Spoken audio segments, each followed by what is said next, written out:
ವೀಕ್ಷಕರೇ, ಅದು 2024 ನವೆಂಬರ್ 22ನೇ ತಾರೀಕು. ಸ್ಥಳ ಮುಂಬೈ ಬಳಿಯ ಪೂರ್ವ ಅಂಧೇರಿಯ ಮೆರೋಲ್ ನಗರ. ಇಲ್ಲಿಯ ಕನಕಿಯ ರೈನ್ ಫಾರೆಸ್ಟ್ ಅಪಾರ್ಟ್ಮೆಂಟ್ನ 601ನೇ ಫ್ಲಾಟ್ನಲ್ಲಿ ಏರ್ ಇಂಡಿಯಾ ವಿಮಾನದ ಯುವ ಪೈಲಟ್ ಆಗಿದ್ದಂತ 25 ವರ್ಷದ ಸೃಷ್ಟಿ ಟುಲಿ ವಾಸ ಇದ್ಲು. ಈ ಹೊತ್ತಿನವರೆಗೂ ಅಲ್ಲಿ ಎಲ್ಲವೂ ಕೂಡ ಚೆನ್ನಾಗಿತ್ತು. ಈ ಸೃಷ್ಟಿ ಚೆನ್ನೈನಿಂದ ಮುಂಬೈಗೆ ಫ್ಲೈಟ್ ಅನ್ನು ಹಾರಿಸಿಕೊಂಡು ಬಂದಿದ್ಲು. ಅವತ್ತು ಸಂಜೆ ಸುಮಾರು 7:30 ನಡುವೆ ಮುಂಬೈನಿಂದ ಸೃಷ್ಟಿ ತನ್ನ ತಾಯಿಗೆ ವಿಡಿಯೋ ಕರೆಯನ್ನ ಮಾಡ್ತಾಳೆ. ವಿಡಿಯೋ ಕಾಲ್ ನಲ್ಲಿ ಸೃಷ್ಟಿ ಸಂತೋಷದಿಂದನೇ ಇದ್ಲು. ಅವತ್ತಿನ ಎಲ್ಲ ಆಗು ಹೋಗುಗಳ ಬಗ್ಗೆ ಆಕೆ ತನ್ನ ತಾಯಿಗೆ ವಿವರಿಸ್ತಾ ಇದ್ಲು. ತನ್ನ ಈ ಫ್ಲೈಟ್ ಹಾಗೂ ಪೈಲಟ್ ಅನುಭವದ ಬಗ್ಗೆ ತಾಯಿಗೆ ಹೇಳ್ತಿದ್ದಂತ ಸೃಷ್ಟಿ ಆ ಒಂದು ಕೆಲಸದ ಬಗ್ಗೆ ತುಂಬಾ ಉತ್ಸಾಹಶೀಲಳಾಗಿದ್ಲು. ನವೆಂಬರ್ 22ನೇ ತಾರೀಕು ಸೃಷ್ಟಿಯ ತಂದೆಯವರ ಬರ್ತ್ಡೇ ಕೂಡ ಇತ್ತು. ಅವತ್ತು ತಂದೆಯ ಬರ್ತ್ಡೇಗೆ ಅವ್ರಿಗೊಂದು ಸರ್ಪ್ರೈಸ್ ಅನ್ನು ಕೊಡೋದಿಕ್ಕೆ ಸೃಷ್ಟಿ ಕಾತರದಿಂದ ಕಾಯ್ತಾ ಇದ್ಲು. ಪೈಲಟ್ ಆಗಿ ಆಕೆಯ ಕರಿಯರ್ ತುಂಬಾ ಚೆನ್ನಾಗೇನೆ ಹೋಗ್ತಾ ಇತ್ತು.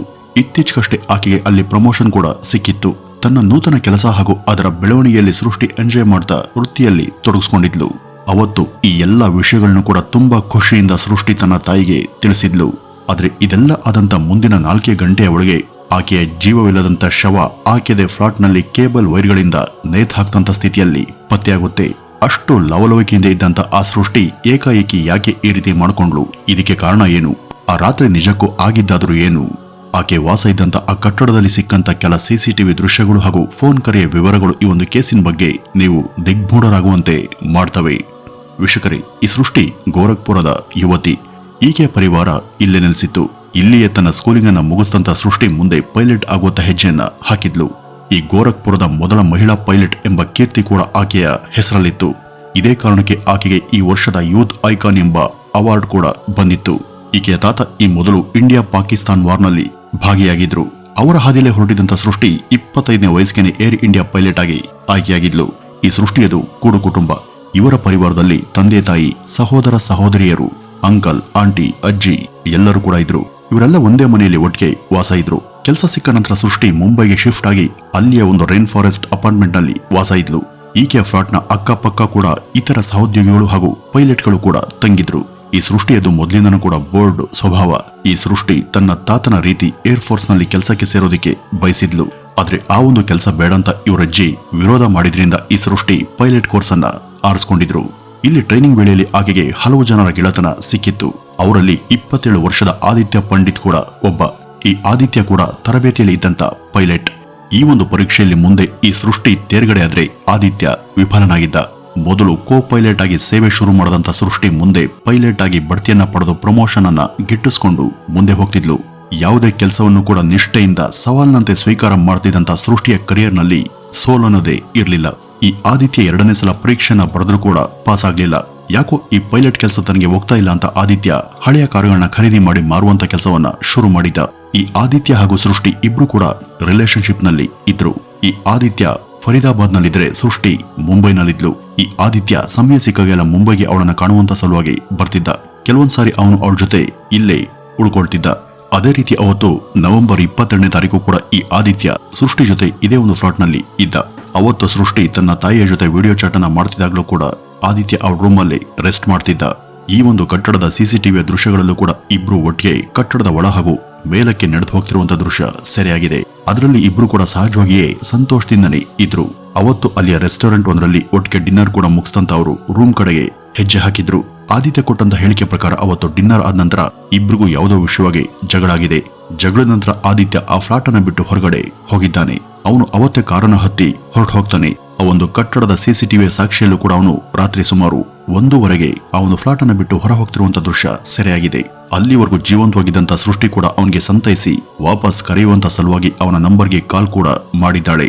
ಅವಳ ಮೊಬೈಲ್ನಿಂದ ಈ ಆದಿತ್ಯಗೆ ವಾಟ್ಸ್ಆಪ್ ಆಡಿಯೋ ಕಾಲ್ ಮತ್ತು ವಿಡಿಯೋ ಕಾಲ್ ಮಾಡಿದರ ಬಗ್ಗೆ ಕೂಡ ಸಾಕ್ಷಿ ಇತ್ತು. ಈ ಆದಿತ್ಯಗೆ ಒಂದ್ಸಲ ಕರೆ ಮಾಡದಂತ ಅವನು ಕರೆಯನ್ನ ರಿಸೀವ್ ಮಾಡಿದಾಗ ನೀನು ತಕ್ಷಣ ವಾಪಸ್ ಬರದೆ ಹೋದ್ರೆ ನಾನು ಏನಾದ್ರೂ ಹೆಚ್ಚು ಕಡಿಮೆ ಮಾಡ್ಕೊಳ್ತೀನಿ ಅಂತ ಸೃಷ್ಟಿ ಅವನಿಗೆ ಧಮಕಿಯನ್ನ ಹಾಕಿದ್ಲು.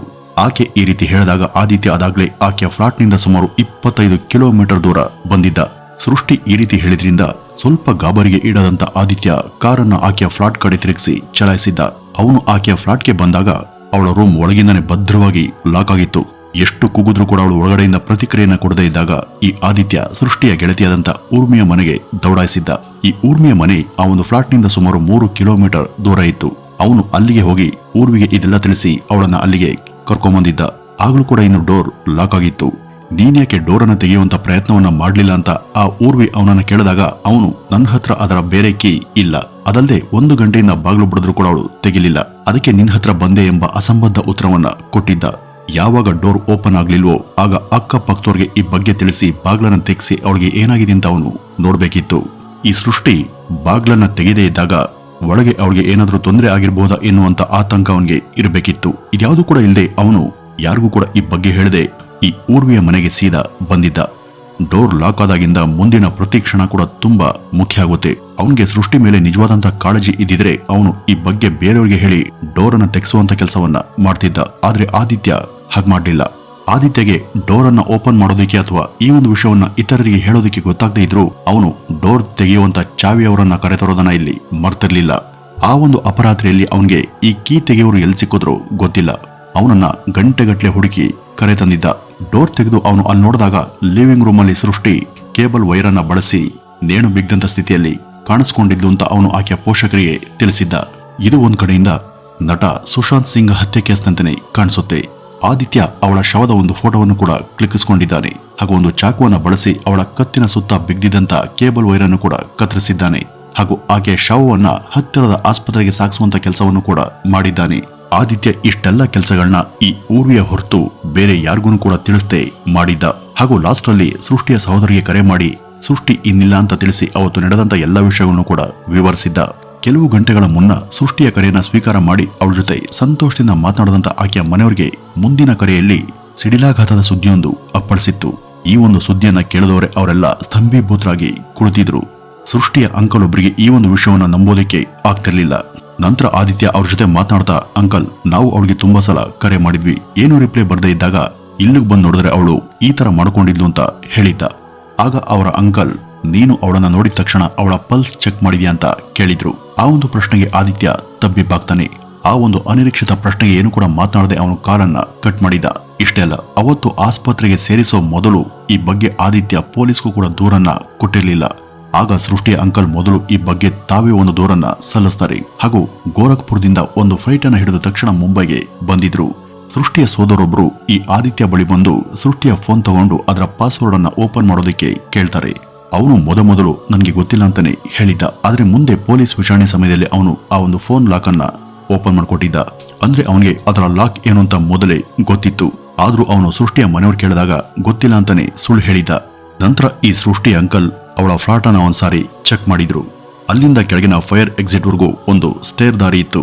ಆದ್ರೆ ಇಲ್ಲಿ ಎಲ್ಲೂ ಕೂಡ ಒಂದೇ ಒಂದು ಸಿಸಿಟಿವಿ ಇರ್ಲಿಲ್ಲ. ಇವರಿಬ್ಬರ ಸಂಬಂಧ ಹೇಗಿತ್ತು ಅಂತ ಸುತ್ತಮುತ್ತ ಇದ್ದವರನ್ನ ಕೇಳಿದಾಗ ಅವ್ರು ಕೊಟ್ಟಂತ ಉತ್ತರ ಈ ರೀತಿ ಇದ್ವು. ಸೃಷ್ಟಿ ಹಾಗೂ ಆದಿತ್ಯ ನಡುವೆ ಬಹಳ ದಿವಸದಿಂದನೂ ಕೂಡ ಸಂಬಂಧ ಅಷ್ಟು ಚೆನ್ನಾಗಿರ್ಲಿಲ್ಲ. ಅವ್ರ ನಡುವೆ ಸದಾ ಜಗಳ, ಮನಸ್ತಾಪ ಹಾಗೂ ಕಲಹಗಳು ಏರ್ಪಡ್ತಿದ್ವು. ಒಂದ್ಸಲ ಹೊರಗಡೆ ಹೋಗಿದ್ದಾಗ ಯಾವುದೋ ಕಾರಣಕ್ಕೆ ಜಗಳ ತೆಗೆದಿದ್ದಂತ ಆದಿತ್ಯ ಅವಳನ್ನ ಅಲ್ಲೇ ಬಿಟ್ಟು ಬಂದಿದ್ದ. ಒಂದು ಸಲ ಪಾರ್ಕಿಂಗ್ ಜಾಗದಲ್ಲಿ ಅವರಿಬ್ರು ಪಬ್ಲಿಕ್ ಆಗೇನೆ ಜಗಳ ಆಡಿದ್ರು. ಅವನು ಅವಳಿಂದ ಆಗಾಗ ಹಣ ಸಹಾಯ ಕೂಡ ಪಡಿತಿದ್ದ ಅಂತ ಸೃಷ್ಟಿಯ ಕೆಲ ಗೆಳೆಯತಿಯರು ತಿಳಿಸ್ತಾರೆ. ಈ ಒಂದು ವಿಷಯ ಗೊತ್ತಾದ ತಕ್ಷಣ ಸೃಷ್ಟಿಯ ಅಂಕಲ್ ಆಕೆಯ ಬ್ಯಾಂಕ್ ಡೀಟೇಲ್ಸ್ ಅನ್ನ ಚೆಕ್ ಮಾಡಿದಾಗ ಆಕೆಯ ಖಾತೆಯಿಂದ 2 ಸಲ ಈ ಆದಿತ್ಯಗೆ ಹಣ ವರ್ಗಾವಣೆಯಾಗಿತ್ತು. ಒಂದು ಸಲ 15,000 ಹಾಗೂ ಇನ್ನೊಂದು ಸಾರಿ 50,000 ರೂಪಾಯಿ ವರ್ಗಾವಣೆ ಆಗಿತ್ತು. ಆದ್ರೆ ಈ ಒಂದು ಹಣವನ್ನು ಆಕೆ ನೇರವಾಗಿ ಆದಿತ್ಯನ ಅಕೌಂಟ್ಗೆ ಟ್ರಾನ್ಸ್ಫರ್ ಮಾಡಿರ್ಲಿಲ್ಲ. ಆ 65,000 ರೂಪಾಯಿ ಹಣವನ್ನ ಅಂದ್ರೆ 15,000 ಮತ್ತು 50,000 ರೂಪಾಯಿ ಹಣವನ್ನ ಈ ಆದಿತ್ಯನ ತಂಗಿ ಮತ್ತು ಆಕೆಯ ಗಂಡನ ಅಕೌಂಟ್ಗೆ ಟ್ರಾನ್ಸ್ಫರ್ ಮಾಡಿದ್ಲು. ಆಮೇಲೆ ಈ ಆದಿತ್ಯ ಅವಳಿಗೆ 15 ಲಕ್ಷ ರೂಪಾಯಿ ಕಾರನ್ನ ಗಿಫ್ಟ್ ಕೊಟ್ಟಿದ್ದ. ಆಮೇಲೆ ಅವನಿಂದನೇ ಅವಳು ಒಂದ್ಸಲ 2 ಲಕ್ಷ ರೂಪಾಯಿ ಹಣವನ್ನು ಕೂಡ ತೆಗೆದುಕೊಂಡಿದ್ಲು. ಅದನ್ನ ಕಂತಿನ ಲೆಕ್ಕದಲ್ಲಿ ತೀರಿಸ್ತಿದ್ಲು. ಸೃಷ್ಟಿ ಅದೇ ಹಣದಲ್ಲಿ 15,000 ರೂಪಾಯಿ ಮತ್ತು 50,000 ರೂಪಾಯಿ ಹಣವನ್ನು ಕೂಡ ಅವನಿಗೆ ಹಿಂದಿರುಗಿಸಿದ್ಲು ಅಂತ ಹೇಳಲಾಗುತ್ತೆ. ಆದ್ರೆ ಇಲ್ಲೂ ಕೂಡ ಕೆಲವು ಗೊಂದಲಗಳಿವೆ. ಆದ್ರೆ ಈ ಹಣವನ್ನು ಆಕೆ ಆದಿತ್ಯನ ಖಾತೆಗೆ ಹಾಕ್ತೆ ಯಾಕಾಗಿ ಅವನ ತಂಗಿ ಹಾಗೂ ಆಕೆಯ ಗಂಡನ ಖಾತೆಗೆ ಹಾಕಿದ್ಲು. ಈಕೆ ಪೈಲಟ್ ಆಗಿ ಕೈ ತುಂಬಾ ಸಂಬಳ ಸಿಗುತ್ತೆ. ಅಂತದ್ರಲ್ಲಿ ಇವಳಕ್ಕೆ ಅವನ ಹತ್ರ 2 ಲಕ್ಷ ರೂಪಾಯಿಗಳ ಸಾಲವನ್ನ ತಗೋಬೇಕು. ಪ್ರಮೋಷನ್ ಸಿಕ್ಕ ನಂತರ ನ್ಯಾಷನಲ್ ಅಲ್ಲದೆ ಅಂತಾರಾಷ್ಟ್ರೀಯ ವಿಮಾನಗಳನ್ನು ಕೂಡ ಚಲಾಯಿಸುವಂತ ಅವಕಾಶ ಆಕೆಗೆ ಸಿಕ್ಕಿತ್ತು. ಇಂಥ ವಿಮಾನಗಳನ್ನ ಚಲಾಯಿಸೋರಿಗೆ ಪೈಲಟ್ಗಳ ಸಂಬಳ ತಿಂಗಳಿಗೆ ಲಕ್ಷಾಂತರ ರೂಪಾಯಿ ಇರುತ್ತೆ. ಮೇಲಾಗಿ ಸೃಷ್ಟಿ ಸಾಕಷ್ಟು ಸ್ಥಿತಿವಂತ ಕುಟುಂಬಕ್ಕೆ ಸೇರಿದಂತ ಯುವತಿ. ಅವರದ್ದು ಕನ್ಸ್ಟ್ರಕ್ಷನ್ ಬಿಸ್ನೆಸ್ ಕೂಡ ಇತ್ತು. ಸಾಲದಕ್ಕೆ ಸೃಷ್ಟಿ ಹೆಸರಲ್ಲಿ ಒಂದು ಭವ್ಯ ಬಂಗ್ಲೆಯನ್ನು ಕೂಡ ಅವರು ಕಟ್ಟಿಸ್ತಿದ್ರು. ಇದನ್ನ ಆಕೆ ಹೆಸರಿಗೆ ಬರೆದು ಆಕೆಯ ಮದುವೆಯನ್ನ ಇಲ್ಲೇ ಭವ್ಯವಾಗಿ ನೆರವೇರಿಸುವಂತ ಪ್ಲಾನ್ ಕೂಡ ಅವ್ರಿಗೆ ಇತ್ತು. ಆದ್ರೆ ಈಗ ಆಕೆ ಶವವನ್ನ ಇದೇ ಮನೆಗೆ ತಂದು ಅಂತ್ಯ ಸಂಸ್ಕಾರ ಮಾಡಬೇಕಾದಂತ ಸ್ಥಿತಿ ಎದುರಾಗಿದೆ. ಈ ಸೃಷ್ಟಿ ತನ್ನ ಕರಿಯರ್ ಬಗ್ಗೆ ಮಹೋನ್ನತ ಆಸೆ ಆಕಾಂಕ್ಷೆಗಳನ್ನ ಇಟ್ಕೊಂಡಿದ್ದಂತ ಯುವತಿ. ಬದುಕಿನ ಬಗ್ಗೆ ಅತೀವ ಆಶಾಭಾವ ಇಟ್ಕೊಂಡಿದ್ದಂತ ಸೃಷ್ಟಿ ಭವ್ಯವಾಗಿ ಬದುಕಿ ಬಾಳುವಂತ ಕನಸನ್ನ ಕಂಡವಳು. ಚಿಕ್ಕ ವಯಸ್ಸಲ್ಲಿಯೇ ಸಾಕಷ್ಟು ಪ್ರತಿಭೆ ಪುರಸ್ಕಾರಗಳನ್ನ ಮುಡಿಗೇರಿಸಿಕೊಂಡಿದ್ದಂತ ಸೃಷ್ಟಿ ತನ್ನ ಕರಿಯರ್ ಬಗ್ಗೆ ಗರ್ವ ಪಡ್ತಿದ್ಲು. ತನ್ನ ತಂದೆಯ ಹುಟ್ಟುಹಬ್ಬವನ್ನ ಸಂತೋಷದಿಂದ ಆಚರಿಸುವಂತ ಆಸೆ ಹೊಂದಿದಂತ ಸೃಷ್ಟಿ ಯಕಾಶ್ಚಿತಿ ಗೆಳೆಯನ ಜೊತೆ ಒಂದು ಸಣ್ಣ ಜಗಳಕ್ಕಾಗಿ ಜೀವವನ್ನೇ ಕೊನೆಗೊಳಿಸಿಕೊಂಡ್ಲ ಅಂತ ನಂಬೋದಕ್ಕೆ ಸಾಧ್ಯ ಆಗ್ತಿಲ್ಲ. ಈ ಇಡೀ ಹತ್ಯೆನೇ ಒಂದು ಮಾಸ್ಟರ್ ಪ್ಲಾನ್ ಇರಬಹುದಾ? ಈ ಒಂದು ಕೇಸ್ ಇನ್ನೂ ಕೂಡ ಕೋರ್ಟ್ನಲ್ಲಿ ತನಿಖಾ ಹಂತದಲ್ಲಿ ಇದೆ. ಇಲ್ಲಿ ನಿಜಕ್ಕೂ ತಪ್ಪಿತಸ್ಥರು ಯಾರು ಅಂತ ಕಾದ್ ನೋಡಬೇಕಿದೆ. ವೀಕ್ಷಕರೇ, ಇದಿಷ್ಟು ಇವತ್ತಿನ ಈ ಒಂದು ವಿಡಿಯೋದ ಮಾಹಿತಿ. ಇನ್ನು ಈ ಒಂದು ಕೇಸ್ ಬಗ್ಗೆ ನಿಮ್ಮ ಅನಿಸಿಕೆ ಏನು ಅಂತ ಕಮೆಂಟ್ ನ ಮೂಲಕ ತಿಳಿಸಿ ಅಂತ ಹೇಳ್ತಾ ಈ ಒಂದು ವಿಡಿಯೋವನ್ನ ಇಲ್ಲಿಗೆ ಮುಗಿಸೋಣ. ನಮಸ್ಕಾರ.